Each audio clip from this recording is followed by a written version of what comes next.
My name's Robert. I'm 58 years old, and until last year, I thought I had life figured out. I wasn't a millionaire, but I had enough. I wasn't a movie star, but I had respect. And most importantly, I had people, my people. Linda, my wife of 25 years. The woman I met when we were both young enough to believe we'd live forever. And Jack, my best friend since I was 17. The guy who stood beside me through every stage of life, from high school football to college heartbreaks, from weddings to funerals. He wasn't just a friend. He was my brother. I trusted those two with everything, my home, my heart, my secrets. If someone had told me a year ago that one day they'd be the reason I'd stare at the ceiling of a cheap motel room at 3 in the morning, feeling like my chest had been hollowed out, I would have laughed in their face. But here's the thing about betrayal, it never knocks on the front door. It slips in quietly, wearing the face of someone you love. It happened on a Wednesday in late spring. I remember that day clear as if it's burned into my brain. The kind of day where the air smells fresh after the morning rain, and the clouds hang low like they're tired. I'd been working a construction site downtown, overseeing a crew, making sure we stayed on schedule. Around 2 in the afternoon, the storm picked up.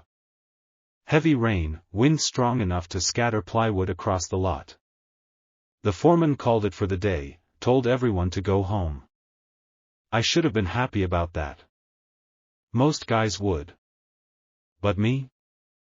I'm a man of routine. My life has always run like clockwork, up at 6 o'clock, coffee black, work until sunset, home for dinner. Coming home early wasn't something I did often. I remember driving down Maple Street, thinking, she's gonna be surprised.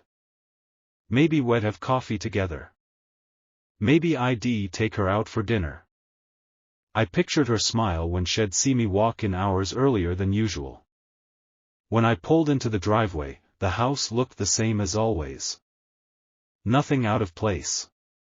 No strange cars. The rain had let up, but the driveway was still slick, reflecting the gray sky. I opened the front door, and that's when something shifted. The house was quiet. Not peaceful quiet, unnatural quiet. No TV humming in the background, no faint clinking of dishes, no music. Just silence. I closed the door gently and stepped inside. The air felt different. Stale, almost. Then I heard it, soft footsteps upstairs. And a low murmur. At first, I thought nothing of it. Maybe her sister had come by. Maybe she was on the phone with a friend and pacing, like she sometimes does. But then the smell hit me. Cologne. Not mine. It wasn't strong, just a faint trace in the air, like someone had walked by minutes earlier. But I knew that scent. I'd smelled it 1,000 times before, on game nights, fishing trips, backyard barbecues. Jack. I stood there, frozen. My first thought wasn't even suspicion. It was confusion. What's he doing here?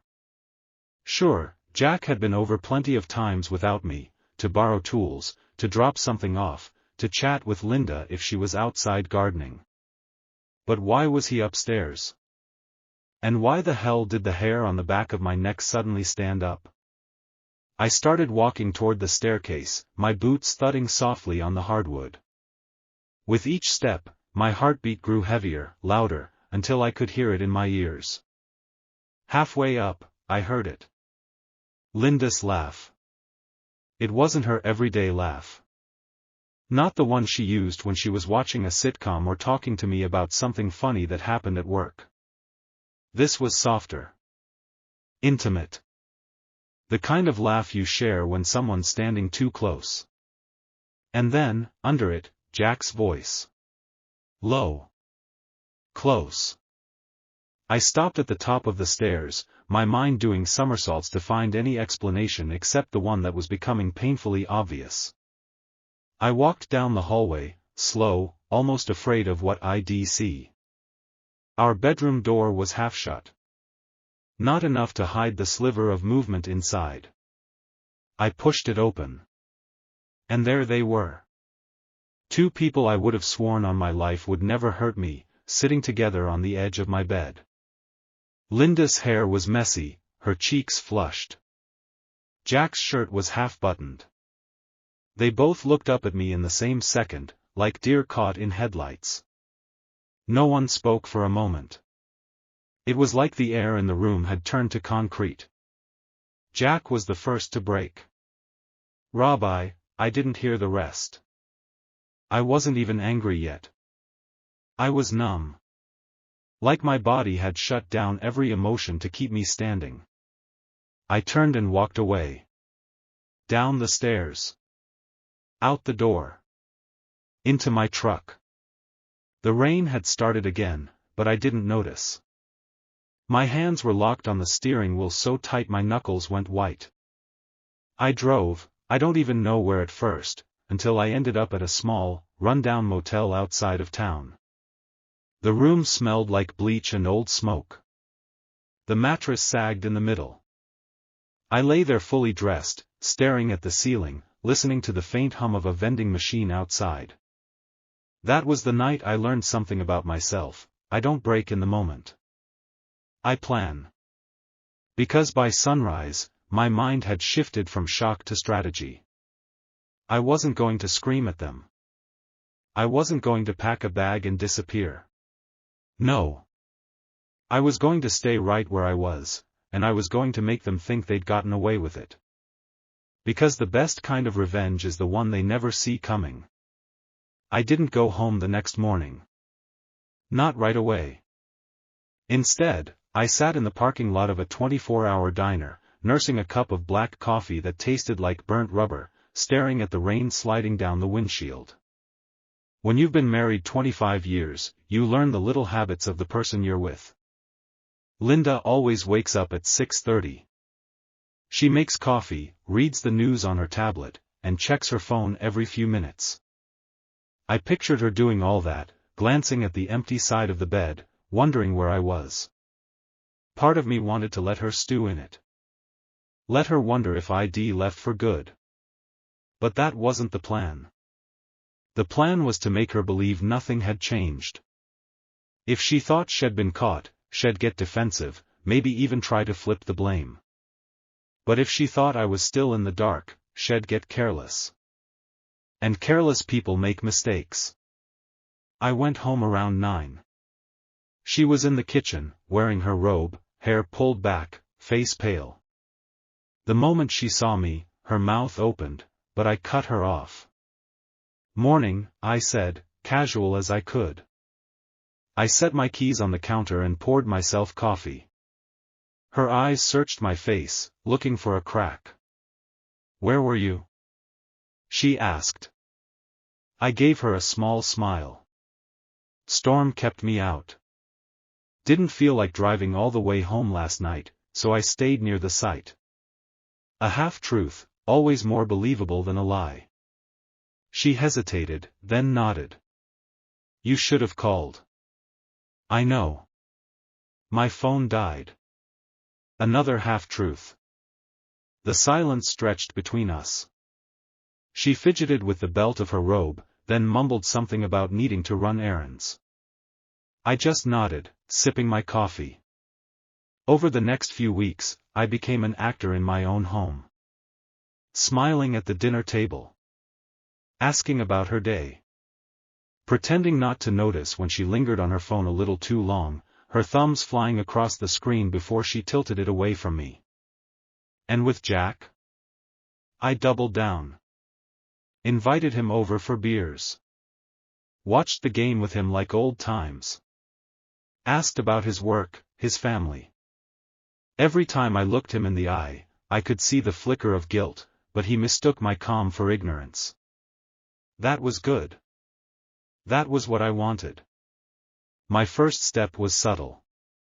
I started planting seeds, in conversations, in small, seemingly harmless remarks. To Linda, "Jack's been acting different lately, don't you think?" stressed, distracted. Shed shrug, avoiding my gaze. To Jack, Linda's been a little distant. Probably just work stress, but I worry about her. Head nod, sip his beer, and glance away. Those seeds don't sprout overnight. But I was patient.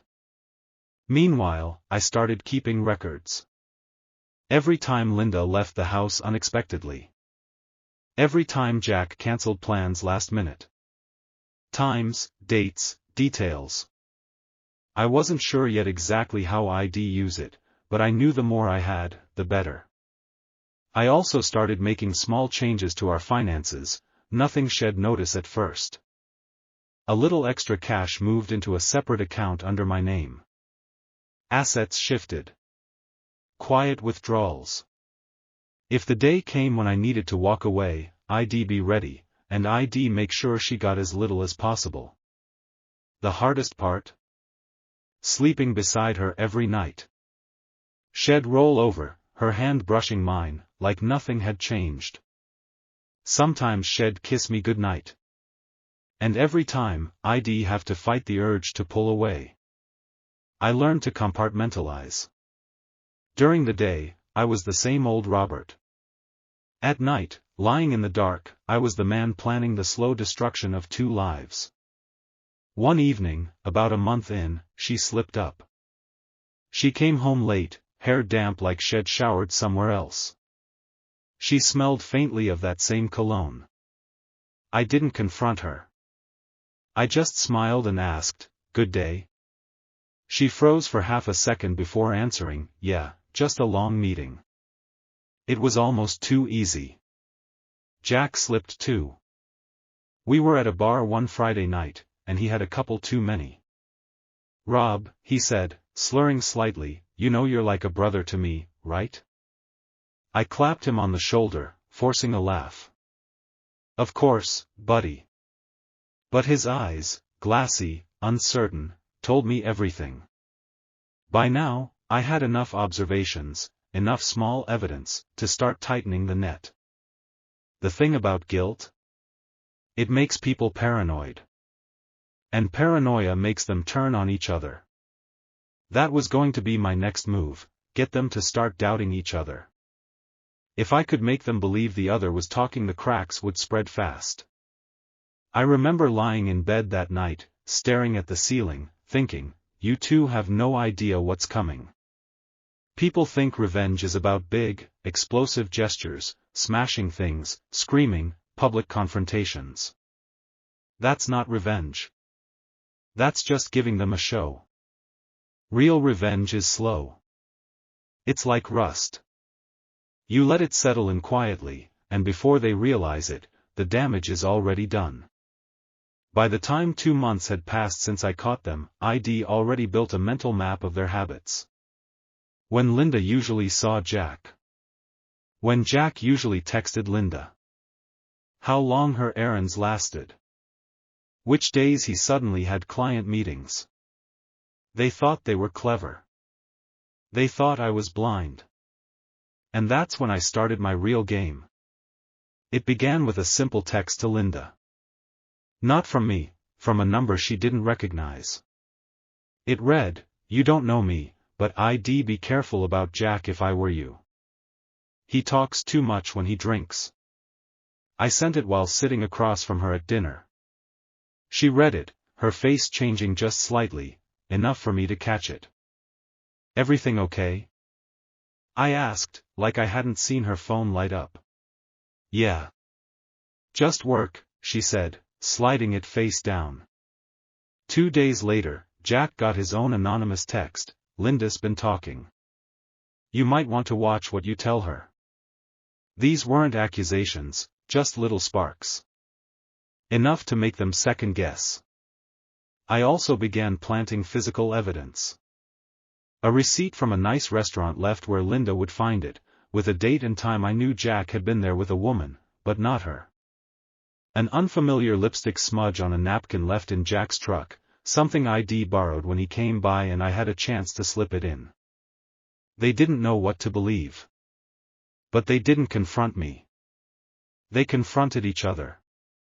I overheard the first argument one Saturday evening. Linda was in the kitchen, on the phone, speaking in a hushed but sharp tone. "I don't care what you were doing there, you should have told me." A pause. "Don't you dare turn this on me, Jack. I'm not the one lying." I smiled from the living room, the TV playing quietly, as if I was lost in the game. A week later, Jack showed up at my house unannounced. "Rob," he said, looking rattled, "has Linda said anything weird to you lately?" I shook my head. "No, why?" He rubbed the back of his neck. "She's been acting strange. Like she doesn't trust me." I shrugged. "Maybe she's stressed." He left not long after, his eyes clouded. Every small doubt I planted grew into something bigger. They started meeting less often. When they did meet, they were more careful, and more tense. I knew, because I was tracking them. I'd installed a small GPS tracker under Jack's car bumper, cheap, easy, and nearly impossible to notice. Every time they met, I logged it. Every time they canceled plans, I logged that too. One of my favorite moves was the misplaced item trick. One night, I slipped a pair of women's earrings, not Linda's, under the passenger seat of Jack's car. The next week, Linda found them. I knew she had, because she came home quiet, her eyes avoiding mine, her mood sour. That was the beauty of it, they were sabotaging themselves now. I just had to give them a little nudge. Meanwhile, I kept my mask firmly in place. With Linda, I was attentive, kind, even a little more romantic than before. With Jack, I was the same easygoing buddy I'd always been. They didn't dare accuse me of knowing, because to do that, they'd have to admit what they'd done. But guilt is like a splinter, the longer it stays, the deeper it buries, and the more it festers. I could see it in their eyes, in their restless movements, in the way their voices got sharp with each other. I knew the cracks were getting bigger. It was only a matter of time before something, or someone, snapped. And when that happened, I'd be ready to take the next step. The best traps aren't the ones you force. They're the ones your prey walks into willingly, thinking it's their own idea. By month 4, Jack and Linda were brittle. I didn't even have to push much anymore, they were already suspicious, snappy, second-guessing every word the other said. I just needed one final, perfect setup. I invited them both over for dinner. Linda thought it was her idea. "We haven't had Jack over in a while, why don't we?" Jack probably thought he was doing me a favor by showing up, pretending everything was fine. That's the thing about guilty people, they're desperate to look normal. I cooked steak. Opened a nice bottle of wine. The conversation was stiff at first, but I played my part, cracking jokes, telling old stories, making them both relax just enough. Then I started the slow turn of the screw. "So, Jack," I said over dessert, "you still hitting that place on 5th for lunch?" He blinked. Sometimes." "Why?" "Oh, I just heard they've got a new hostess. Pretty girl. Blonde." I said it casually, like it was nothing. Out of the corner of my eye, I saw Linda's hand tighten on her fork. A few minutes later, I turned to her. "Linda, didn't you say you were at the art gallery last Thursday?" She froze. "Yes, why?" "Oh, must have been someone else who saw your car near Jack's office that day." The silence that followed was delicious. Jack set down his glass. "You were near my office?" Linda's eyes narrowed. "And you've been having lunch with some blonde hostess?" They were off. Back and forth.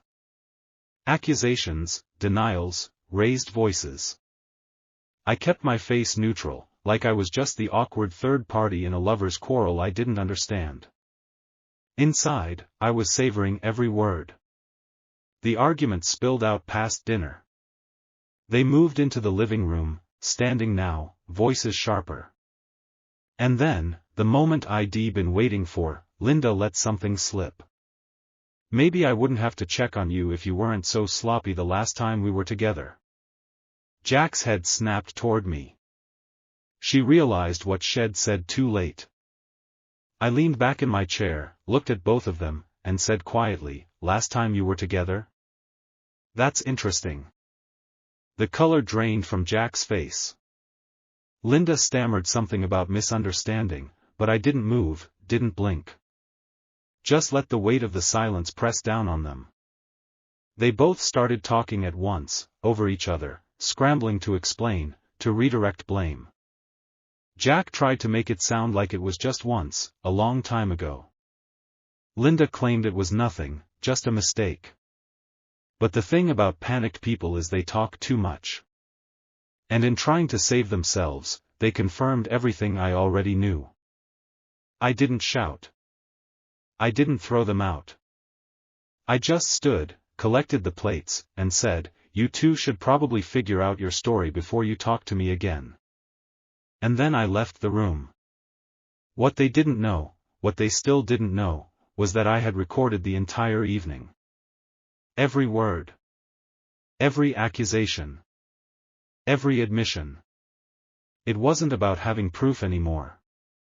It was about having a weapon. And I wasn't done using it.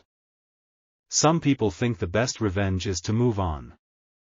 They say, live well. Forget them. Let karma do the work. I'm not one of those people. Karma's too slow for me. After the dinner, after the recording, I let things simmer. For 3 weeks, I didn't say a word to either of them about it. No confrontation. No follow-up. I knew they'd be stewing. I wanted them to. Jack stopped calling. Linda started coming home later, quieter, sometimes smelling faintly of wine. They weren't meeting for romance anymore, they were meeting to figure out how to keep me from blowing it all up.